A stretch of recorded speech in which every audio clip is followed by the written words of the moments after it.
Hello বন্ধুরা, ফ্লিপকার্টের তরফ থেকে একটি নতুন আপডেট দেওয়া হয়েছে। Amazon pay, PhonePe, Google pay, পেটিএমের মতো এবার ফ্লিপকার্টেও ইউপিআই এর একটা নতুন অপশান দেওয়া হয়েছে। এখানে দেখতে পাচ্ছ যে স্ক্যান অ্যান্ড পে বলে একটা অপশান নতুন দেওয়া হয়েছে। এই যে জায়গাটা দেখতে পাচ্ছি একদম প্রথমেই, এখানে ক্লিক করলে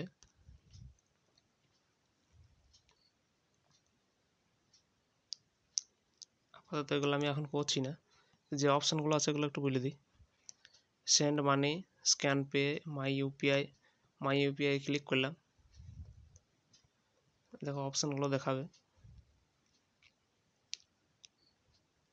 দেখো Flipkart UPI scan or pay, এই যে দেখাচ্ছে এখান থেকে সেন্ড মানি করা যাবে, ইউপিআই আইডি, ফোন নাম্বারে টাকা পে করা যাবে। তারপরে মাই কিউআর, তুমি যখন ব্যাঙ্ক অ্যাকাউন্ট আর রুপে ক্রেডিট কার্ড এখানে অ্যাড করবে তখন তোমার কিউআর কোডটাও দেখতে পাবে। ঠিক আছে, এখানে এই একটা নতুন আপডেট দিয়েছে।